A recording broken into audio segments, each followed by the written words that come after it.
Sisters and brothers of America, greetings from India.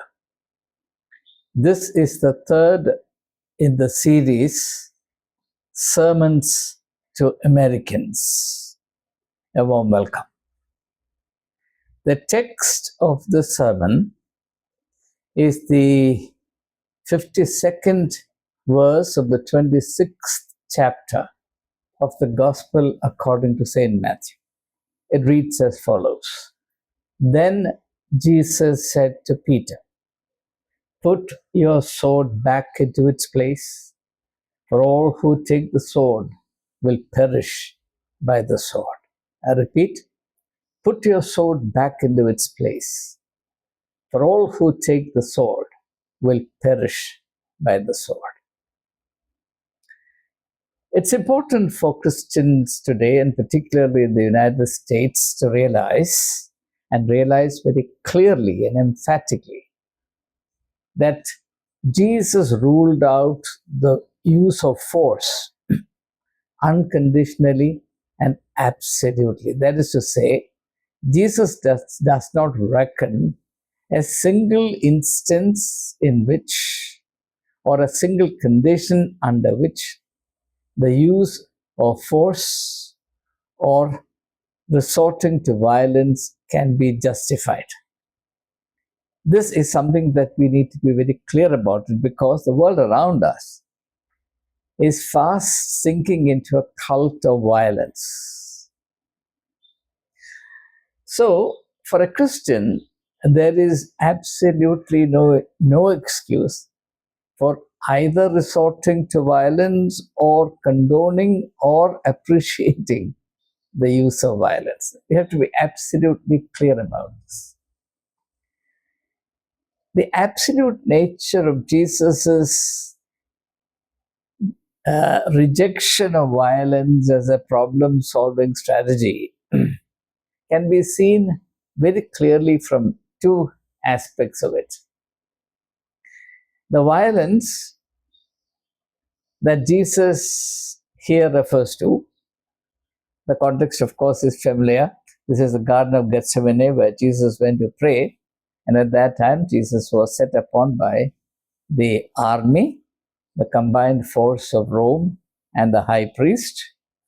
And Peter, incensed at this, draws his sword and strikes at the servant of the high priest, slicing off his earlobe. That's the context. So, this is a classic instance of acting in a state of extreme provocation and acting purely in self-defense, which is, as far as the law goes, universally condoned. So acting in self-defense is considered legitimate. The second aspect of this, which also needs to be considered, is that this is the use of violence not only against self-defense but also against absolute injustice, so absolute evil. So these are the two considerations that universally condone the use of violence. But Jesus emphatically rules out the use of violence. In most instances, a gross misconception underlies the human faith in violence. And what is that misconception? People who repose their faith in violence assume that by resorting to force, that is to say, by using violence, they can enlarge or increase their advantage. Almost always, violence is used in order to enlarge or increase or inflate one's advantage or one's benefit. That is the expectation that underlies the choice of the decision to resort to violence. But the consequences inevitably prove that this is a gross mistake, and in fact, the outcome turns out to be detrimental to one's interests. This can be seen from a couple of instances. For example, look at the earliest use of violence in the Bible. Brother killing brother. Cain kills his brother Abel. Why did Cain kill Abel? Clearly, he thought that by eliminating his brother, he could occupy the space of the brother and thereby enlarge his space. There can be no other calculation or consideration in this very completely irrational and anti-natural decision to kill one's own brother. Kill your brother, then you have not only your space but also his space, so you enlarge your space. But what happens? The consequence turns out to be exactly the opposite. Cain loses even the space he had, which is the idea that he becomes a wanderer on the face of the earth. What does that mean? It means that he has no space of his own anywhere in the world. So the man who killed his brother, in order to enlarge his space by securing the space of his brother also, comes to have no space upon this earth. And that is really a very clear illustration of the perverse logic that underlies the decision to resort to violence, given to us so early in the biblical history. So we cannot overlook this instance. Now let me also give you a couple of other instances or illustrations to make this idea clear, because we need, particularly my brothers and sisters in the United States of America, need to be very clear about this, because by available evidence, particularly the Christian right, the Christian evangelicals, the Christian fundamentalists in the United States, tend to be very facile in the endorsement of the use of violence, especially if it is aimed at enlarging the economic gains for America. America should not lose any economic advantage by using violence. For example, the huge cost in waging wars overseas is precisely what the Christian right, the support base of Donald Trump, seems to mind. But they wouldn't mind it if the use of violence brings more wealth to America, which seems to be the consideration that weighs as far as American adventure in the Venezuelan theater of confrontation is concerned. I don't want to take a shallow, one-sided view of it. Much remains to be said on both sides. But this particular point, I still would underline that the decision to resort to violence is usually inspired by this very false logic, this very baseless assumption or expectation that by using violence you can enlarge your benefit. Now consider an example from literature. I happen to be a teacher of literature, English literature. One of the texts I taught was Macbeth, one of the four major tragedies of Shakespeare. My very special area of interest in literature was Shakespearean tragedy. So all the while that I was a member of the English faculty in St. Stephen's College, teaching Shakespearean tragedy fell to my lot, and I was happy to do so. So in the play Macbeth, Macbeth being ambitious, he wants to become the king. He's a general, a very popular, successful, competent general. But his ambition doesn't stop with that. He wants to become the king. And the only way he could become the king was by killing the king himself, who was Duncan. He does that. But the moment he kills the king, Macbeth begins to be overtaken by the logic, the satanic logic of violence. And now he realizes that the other general, Banquo, is a threat. And therefore he can rest comfortably in the seat of the king, the throne of the king, only if Banquo is also eliminated.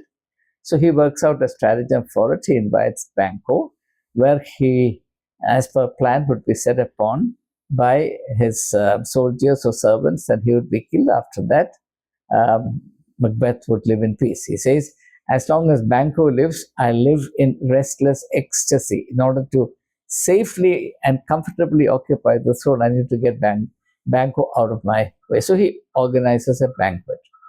And Macbeth entreats Banquo to attend the banquet, because only if he attended the banquet would the plan to exterminate him, kill him, succeed. So Banquo says, "My lord, I will come. I will surely attend." So Banquo is murdered on the way, and Macbeth assumes that that's the end of the story, but Banquo turns up at the dinner. And this is what you need to note. When Banquo now comes to the dinner table, the murdered Banquo is no longer a guest, but he's an evil spirit.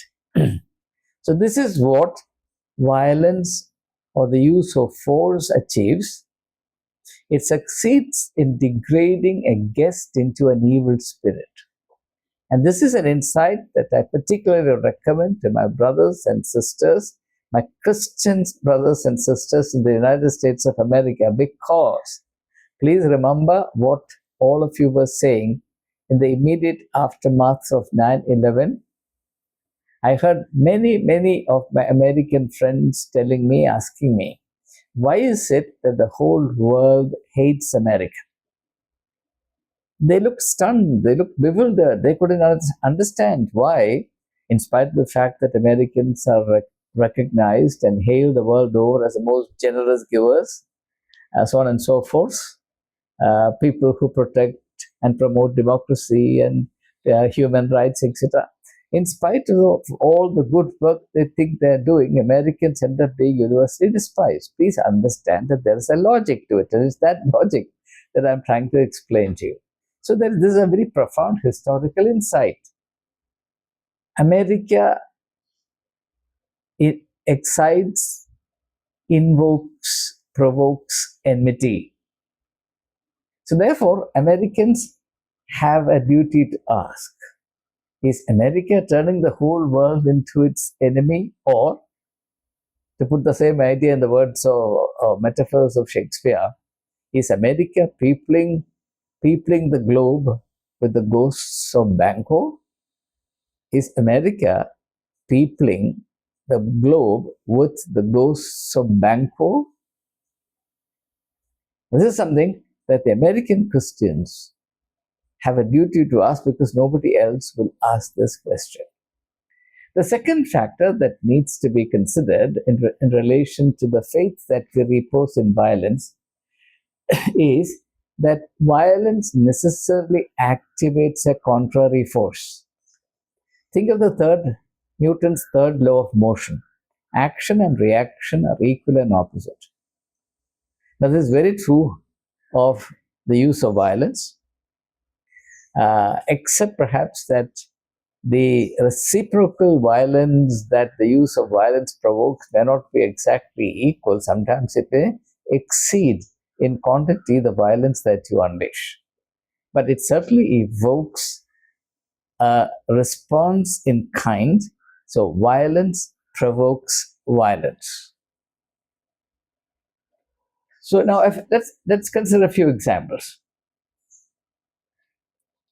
I've already referred to the experience of Cain and Abel.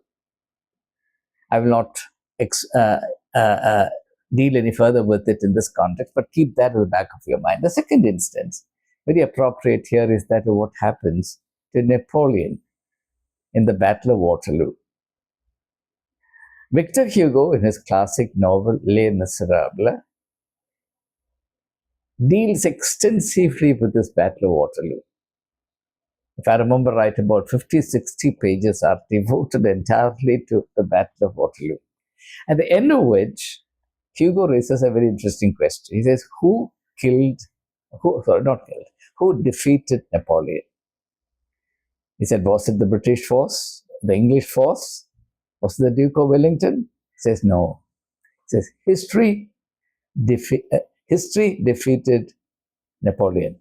Only history could have defeated Napoleon. Why? Because Napoleon violated the very logic of history. Napoleon incensed the very spirit, the very soul of history. Therefore, history reacted.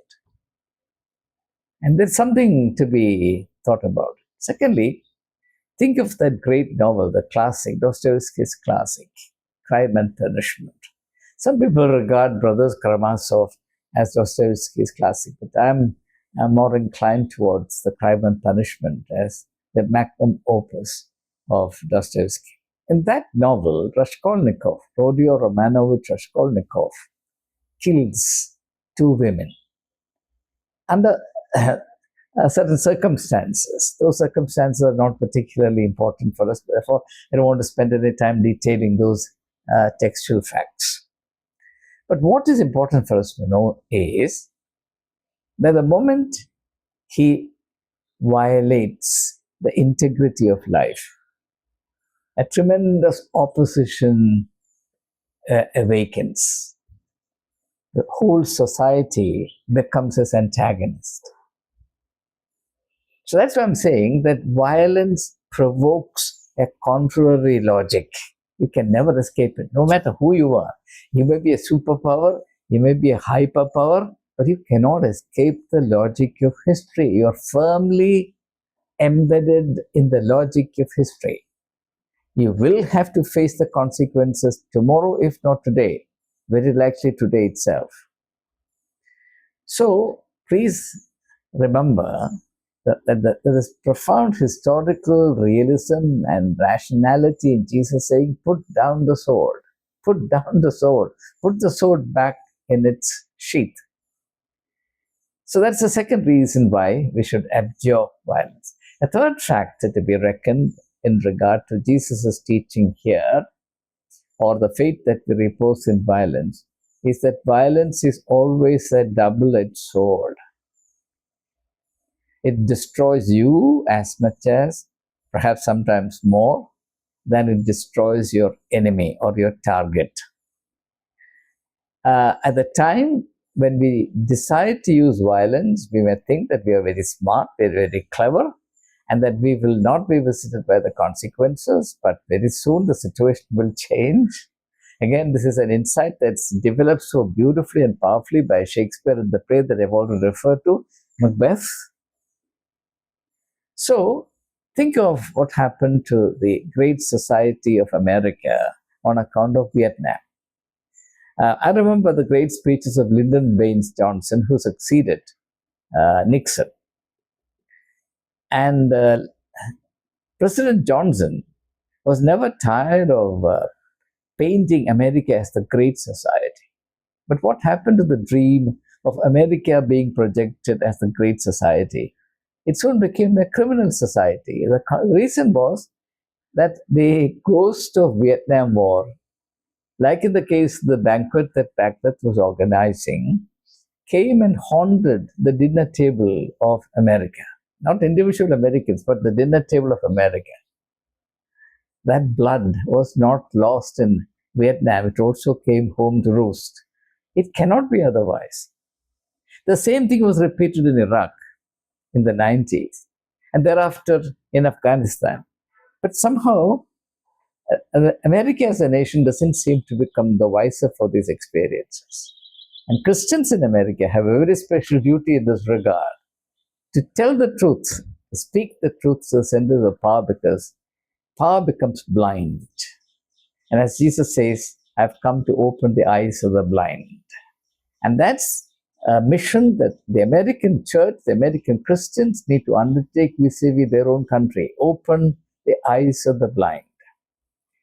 Now we proceed to the fourth reason why reposing faith in violence is a self-destructive choice. The faith in violence and practicing violence cripples our thinking and our imagination, the two most beautiful aspects of being human. It really threatens our humanity. It's that serious a problem. Violence is necessarily irrational and reductive.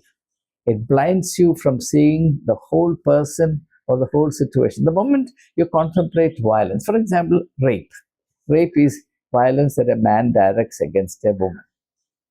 The moment a man looks at a woman with the intention to rape her, he becomes blind to the total person of the woman, and he reduces her to a particular or a set of organs. That's all. And that happens. It's inevitable that it happens.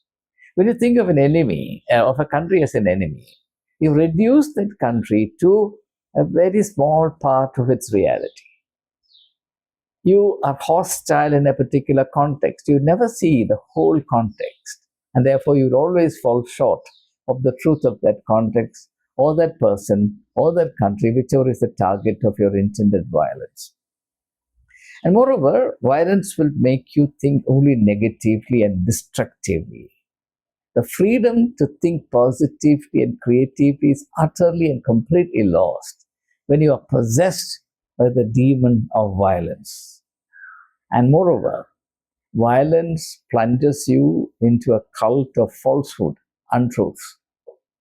So, violence is a combination of violence plus falsehood. And Jesus very clearly equates this with the satanic.